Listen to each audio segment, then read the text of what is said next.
Saya awali dengan satu adagium yang ini sebenarnya dikenal di persidangan, namun nampaknya inilah yang membuat kepolisian, juga kejaksaan, ragu terhadap perkara ini. Polisian ragu? Kejaksaan ragu? Ragu. Dari mana Anda bisa menyimpulkan itu? Dan bahkan diskursus malam ini, kalau pihak kepolisian Polda Metro Jaya dan Kejaksaan Kejati DKI melihat argumentasi yang hadir dalam program Rakyat Bersuara malam hari ini, saya meyakini Polda dan Kejati DKI makin ragu. Ada asas hukum yang disebut, dan ini sebenarnya di persidangan, dan nampaknya ini diterapkan dalam proses penyidikan, yakni apa? In dubio pro reo. Jika ragu-ragu, lepaskan. Makanya dikenal adagium, lebih baik melepaskan 1000 orang yang bersalah ketimbang menghukum 1 orang yang tidak bersalah. Ada 2 hal yang coba kita masuk pada konteks penyidikan yang dilakukan oleh Polda Metro Jaya. Pertama, lagi-lagi sebagaimana dituntut oleh Bung Ade Darmawan soal penahanan. Kan berulang kali diminta untuk ditahan. Padahal ada satu ambiguitas yang dipertontonkan kepada publik, seolah-olah ini mengkonfirmasi ada kebodohan yang akut sehingga publik melihat, oh ini sebenarnya ngerti nggak sih tentang hukum? Yakni apa? Satu sisi meyakini bahwa berkas ini sudah lengkap P21, tetapi meminta agar penyidik melakukan penahanan. Nggak nyambung. Maksudnya? Kalau memang ini sudah lengkap, maka P21 itu menjadi penanda kewenangan itu sudah berpindah dari penyidik kepada jaksa. Lalu apa urusannya meminta penyidik untuk nahan-nahan? Itu kebodohan yang pertama. Yang kedua, kalau kita bicara tentang framing P21, katakanlah demikian, saya ingin menggunakan 2 pendekatan. Pertama, pendekatan otoritas, yang kedua substansi. Kalau ya kita ada informasi tentang pengumuman tersangka dan kita bertanya kepada polisi dan polisi secara mandiri mengumumkan bahwa seseorang itu sudah tersangka, ya memang itu kewenangan polisi dan memang sudah ditetapkan tersangka. Tetapi kalau kita bicara tentang pengumuman berkas lengkap, itu bukan kewenangan polisi, apalagi kewenangan Bung Ade Darmawan. Maka pada dasarnya kubu Jokowi berulang kali mengatakan ini berkas P21, P21. Oke lah kalau tadi berkas P21 dari jaksa, tersangka, tidak diberikan tembusan, nggak ada kewajiban. Lalu bagaimana dengan pelapor? Apalagi urusannya dengan pelapor. Lalu apa dasarnya di seluruh media mengatakan ini P21, P21? Untung saja ini nggak ada pasal 14 ayat 1 dan 2 Undang-Undang nomor 1 tahun 1946 tentang mengedarkan kabar bohong yang menerbitkan keonaran yang ancaman pidananya 10 tahun penjara. Kenapa? Kebohongan. Justru kalau kita bicara tentang alasan subjektif dan objektif untuk menahan, adanya repetisi tentang suatu tindakan yang dianggap kejahatan, hari ini kubu Jokowi selalu merepetisi kebohongan-kebohongan, hoak terus. Dan kalau tadi Bung Ade bicara legitimasi moral penegakan hukum, di mana lagi orang mau bicara legitimasi moral ketika ada aparat penegak hukum sedang bekerja, berproses, kemudian mengumumkan perkembangan suatu penyelidikan dan penyidikan. Tiba-tiba ada intimidasi, ada ancaman, ada penghasutan dengan narasi, kami dari timur, kalau tidak segera ditahan Roy CS, tidak segera dilimpahkan, maka kami akan duduki kantor kejaksaan, kami akan bakar kejaksaan. Dari mana redaksi seperti ini bisa dibenarkan sebagai orang-orang yang katanya hendak menegakkan moral? Dan itu ada pada kubu Jokowi. Gak usahlah berdalih bahwa ini menyemangati dan sebagainya. Gak usah berdalih. Rakyat kita pintar, videonya juga berceceran di mana-mana. Hari ini pun scroll, tarik, ketemu. Lalu kita bicara tentang kenapa sih polisi tidak menahan? Ya kalau hakim itu ragu dalam memutus, lebih baik memvonis bebas daripada memvonis bersalah. Maka di penyidik ini sepertinya sedang menerapkan kaidah itu dalam tingkat penyidikan. Apa? Yang ada pada kewenangan penyidikan yang paling krusial adalah kewenangan untuk menahan. Maka seorang penyidik ketika ragu atas sebuah peristiwa, apakah benar-benar sih ini sebuah peristiwa kejahatan? Padahal ancaman pidananya di atas 5 tahun loh, 12 tahun penjara. Tapi dia tidak menahan, artinya apa? Dia ragu. Ragu apakah yang dilakukan oleh Roy CS ini adalah sebuah peristiwa kejahatan atau ini bagian dari hak konstitusional sebagai warga negara untuk menyuarakan aspirasi, apalagi menyuarakan pendapat berdasarkan keahlian yang melakukan analisa, dan kemudian dari analisa itu disimpulkan bahwa 99,9% ijazah saudara Joko Widodo palsu.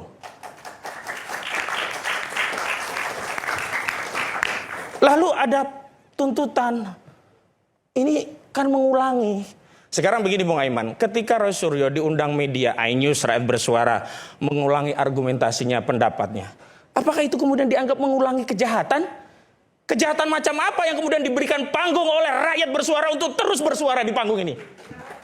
Kalau memang mereka tidak kuat mendengarkan argumentasi Roy CS karena kuatnya argumentasi sementara mereka hanya merepetisi apa yang sebelumnya sudah berulang kali kita dengar, bahkan sesuatu yang sangat membosankan, ya memang berarti itu kalah argumentasi, bukan karena Roy Suryo mengulang-ulang kejahatan. Lalu selanjutnya, kalau memang mereka menuntut untuk menahan, sekarang kita bicara rule of the game, hukum acara. Mas Aiman, jika ada klien kami ditahan, kami punya hak sesuai KUHP untuk mengajukan permohonan penangguhan penahanan. Diatur ada. Kalau kami nggak terima dengan status tersangka, permohonan untuk membatalkan status tersangka melalui pra-peradilan. Lalu di mana dasarnya? Memohon kepada penyidik agar melakukan penahanan. Jahat sekali ini. Dan saya melihat ini bukan kejahatan kubu Jokowi basar-basarnya saja, ini kejahatannya Jokowi juga. Jadi ada ungkapan di dalam bahasa Jawa itu, kalau Bung Ade Darmawan itu kurang fasih ngomong Jawanya, Gusti Allah ora sari itu kasar, yang benar Gusti Allah mboten sari. Nah, saya tambahkan lagi, ada yang gini, ing ngarso sung tulodo, ing madya mangun karso, tuturi handayani. Hanya karena tulodonya itu saudara Joko Widodo, maka tuturi handayina ya model Ade Darmawan ini. Lalu kenapa polisi itu tidak menindaklanjuti desakan itu? Yang pertama, ini mengganggu reputasi kredibilitas institusi penegak hukum. Kalau saya jadi polisi, ngapain itu desak saya nahan? Emang lu siapa? Ini kan kewenangan gua. Ya walaupun kalau komunikasi ya diterima dengan baik. Mas Ade mau minum kopi dulu silahkan. Tapi dalam hati penyidik, terima kasih Bung Hosi. Enak aja. Siapa lo gitu. Nah lanjutannya, jika di tingkat penyidikan sudah tidak dilakukan penahanan, ada keraguan in dubio pro reo dengan bentuk tidak melakukan penahanan, maka secara praktik selalu begitu. Sampai persidangan pun tidak akan ada penahanan. Dan apakah, nah ini pertanyaan, seolah-olah kalau tersangkanya nggak ditahan itu berarti hukumnya keliru, kacau, nggak bener. Terlalu banyak persidangan tanpa ditahan. Contoh, Haris Azhar dan Fathia Maulidiyanti berperkara dengan saudara Luhut Binsar Panjaitan, dan saya beri aplaus untuk Pak Luhut Panjaitan. Kenapa? Dia kesatria, masalahnya pencemaran ya dia pakai pasal pencemaran sehingga memang tidak ditahan. Tidak seperti Joko Widodo. Pencemaran tapi dimasukin Prof Henry tadi 32. Biar bisa menahan orang. Padahal dia pernah menjadi presiden. Dan jelek-jelek Roy Suryo itu pernah menjadi rakyatnya Joko Widodo. Lalu presiden apa yang mau dipamerkan kepada publik? Apakah kemudian hukum kita itu selalu menghukum orang padahal belum ada putusan? Ingat, penahanan itu sama saja penghukuman. Padahal belum ada putusan yang menyatakan orang itu sudah bersalah. Karena makanya dulu target kami itu kan yang pertama tidak dilakukan penahanan. Di antaranya kami mendelegitimasi pasal-pasal yang bisa untuk menahan. Karena apa? Di KUHP diatur ada syarat subjektif, ada objektifnya. Pasal yang ditetapkan itu lebih dari 5 tahun. Kenanya memang di pasal 32, 35, 160. Walaupun setelah 160 setelah dikonversi dengan KUHP yang baru, Undang-Undang nomor 1 tahun 2023 turun tinggal 4 tahun, 246. 433 dan 444. Jadi 351-nya turun jadi 433, 434, 160-nya jadi 246 itu tinggal 4 tahun kalau nggak salah. Nah, saya lanjutkan. Lalu sekarang kita baca coba suasana kebatinan jaksa yang menerima berkas ini. Kalau jaksa itu lebih prudent, lebih hati-hati ketimbang penyidik. Penyidik memeriksa saksi cuma dia yang hadapi. Penyidik menerima saksi, memeriksa saksi di kantor dia, tidak dilihat masyarakat. Penyidik menerima saksi, pertanyaan disiapkan oleh penyidik. Tapi kalau di persidangan, pertama pertanyaan bukan hanya dari jaksa, ada dari PH, ada dari hakim. Kedua ini terbuka untuk umum. Dan ketiga ini yang menarik. Penyidik itu selalu membuat pertanyaan yang diduga jawabannya akan menguatkan penyidikan sehingga berujung pada pentersangkaan. Nggak mungkin penyidik buat pertanyaan yang kalau diduga nih jawabannya akan meloloskan orang. Itu selalu begitu. Sebaliknya pengacara juga begitu. Selalu membuat pertanyaan yang diduga jawabannya akan meloloskan terdakwanya. Nah, sekarang pertanyaannya begini. Apa mau jaksa nanti dikuliti oleh sebuah perkara yang dia sendiri tidak ngontrol sejak penyidikan? Beda dengan kasus korupsi yang ditangani langsung kejaksaan. Dan parameternya sederhana, di mana polisi ragu, di mana jaksa ragu. Kalau barang ini benar kejahatan, nggak ragu polisi sama jaksa, barang ini pasti seperti Dadan MBG. Pagi dicopot, siang dijemput, sore tersangka, langsung masuk ya tahanan. Ini kan enggak.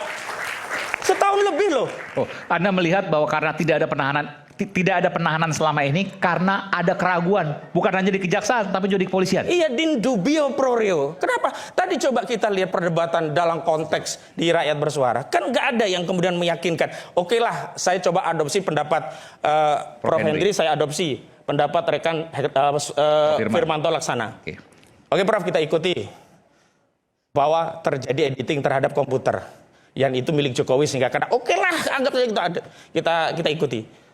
Tapi objeknya kan yang dikeluarkan Dian Sandi dan kubu Jokowi membantah bahwa punya Pak Jokowi itu bukan yang diupload Dian Sandi. Kalau memang bukan yang diupload Dian Sandi, ngapain kepo-kepoin ngelaporin? Berarti nggak ada unsur tanpa haknya. Dan pasal 32, 35 itu kaitannya sesuatu yang tidak otentik seolah-olah otentik, manipulasinya begitu. Kalau ini kan dibalik. Sesuatu yang dianggap awalnya otentik kemudian disimpulkan palsu. Ya nggak masuk. Ini cetowelo-welo kalau istilah orang Jawa. Makanya ya wajar jaksa. Nah, kalau kita menggunakan pendekatan otoritas, berkas ini sudah P21 atau belum sih? Ini sudah lengkap atau belum sih? Dan tadi Roy sudah menyatakan dua-duanya memang tidak pernah keluar dari Polda Metro Jaya saat kompres. Tidak ada kata berkas lengkap, tidak ada kata berkas P21. Kenapa? Memang otoritasnya bukan Polda Metro Jaya. Dan kalau mau tanya Kejaksaan DKI. Dan kalau memang korespondensi itu sudah dikirim surat yang model tadi kepada Polda, nggak mungkin Polda nggak mengutip. Paling enak itu berargumen dengan meminjam otoritas lain yang punya kewenangan. Oh, menurutnya seperti Prof. Firmanto Laksana tadi, rekan Firmanto kan dia mengutip kewenangan dari penyidik. Tapi yang dikritisi oleh Prof. Henry itu adalah soal substansi penyidikan yang hari ini menjadi perdebatan kita. Kalau semuanya kita serahkan kepada aparat penegak hukum, memangnya semua aparat penegak hukum benar? Kalau semua aparat hukum benar, nggak ada kasus Ferdy Sambo. Kalau semua aparat hukum benar, nggak ada kasus Ketua KPK Firly Bahuri. Lalu saya mau tanya, basis moralnya kubu Jokowi itu apa? Kok nuntut Roy Suryo ditahan? Harusnya beri teladan. Sylvester Matutina ditahan dulu, udah ingkrah itu. Atau setidaknya tiba-tiba Rasman Arif Nasution, saudara-saudara, saya hari ini sudah ingkrah menjadi terpidana karena itu sebagai orang yang taat hukum, tidak menunggu eksekusi, saya menyerahkan diri. Ini demi untuk menjaga nama baik Bapak Jokowi. Enggak juga. Ngomongnya doang gede itu si Rasman. Lalu begini, kalau kita mau berbangsa, bernegara, masuk ke material. kalau memang objektif, maka setiap temuan yang baik itu menguatkan penyidikan atau mendelegitimasi penyidikan karena dilihat oleh publik, semuanya diperiksa. Tidak tendensi hanya memeriksa saksi yang menguatkan untuk jadi tersangka. Ketika ada informasi saksi ini, wah ini jadi buyar nih penyidikan, nggak diperiksa. Contohnya Pak Rizal Fadilah dan rekan klien saya yang lain, Rustam Effendi. Salam juga buat Bu Kurnia, kawan-kawan semua, mohon maaf ya tadi lupa saya sebut. Nah, kenapa? Sudah disebut terbuka.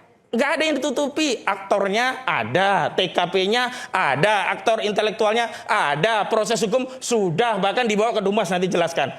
Kenapa kok ngejarnya ke arah yang dilaporkan Saudara Joko Widodo? Makanya kalau kemarin dianggap mereka menuduh ada kekuatan besar yang menghalangi. Ya kami kalau cuma menuduh juga bisa katakan ada kekuatan besar yang memaksakan perkara ini untuk dilanjutkan meskipun ini bukan kejahatan. Kenapa? Ya kalau kita bicara tentang ini kejahatan, pertama peristiwanya, kan saya bicara kriminalisasi ya. Pertama peristiwanya memang kejahatan maka ditindak. Yang kedua, peristiwa itu dibatasi tentang apa yang menjadi objek utama kejahatan. Dalam hal ini saya setuju. Prof. Hadi katakan objek utamanya kan tentang fitnah, pencemaran, tentang ijazah yang dianggap asli dikatakan palsu. Kenapa muncul pasal 32? Nah ini yang disebut dengan kriminalisasi. Memasukkan delik-delik yang tidak relevan karena ada motif. Apa motifnya? Agar bisa ditahan. Kenapa? Oke. Karena kalau menggunakan pasal 310 dan 311 KUHP yang sekarang menjadi ya 433, 434 nggak bisa ditahan memang. Di bawah 5 tahun. Di bawah 5 tahun. Oke. Lah kalau sudah begini, pertanyaan saya sederhana kepada seluruh rakyat.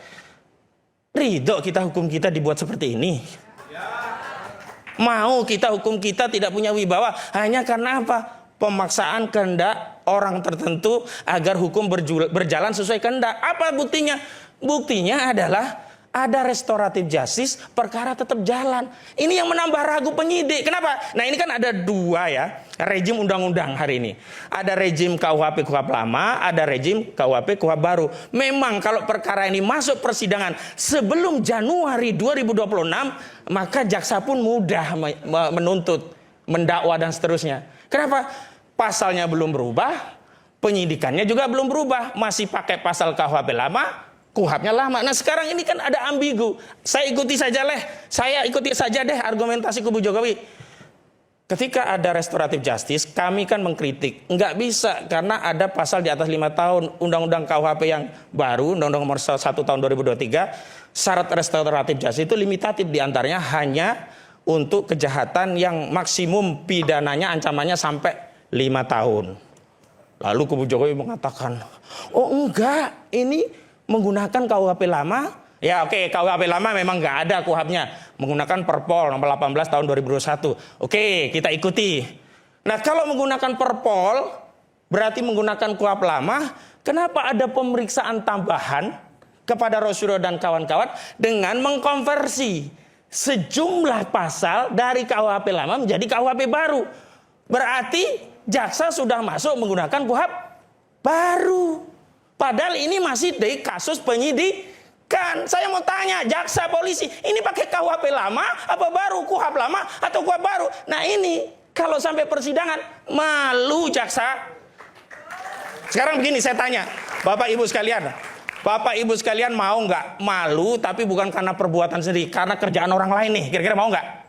Ya kagak mau, dan jaksa hari ini nggak mau. Oke. Jadi malu Anda karena ada kerjakan penyidikan yang nggak benar. kesimpulan bahwa tidak akan mungkin P21 kurang lebih begitu? Tidak mungkin. Oke, baik. Nah, memang lagi, kalau mungkin memang hari ini makin mengkonfirmasi bahwa negara kita bukan negara hukum, negara kekuasaan, bahwa benar narasi yang kita bangun memang ini kriminalisasi, dipaksakan, dan aktornya itu adalah kubu Joko Widodo. Terima kasih.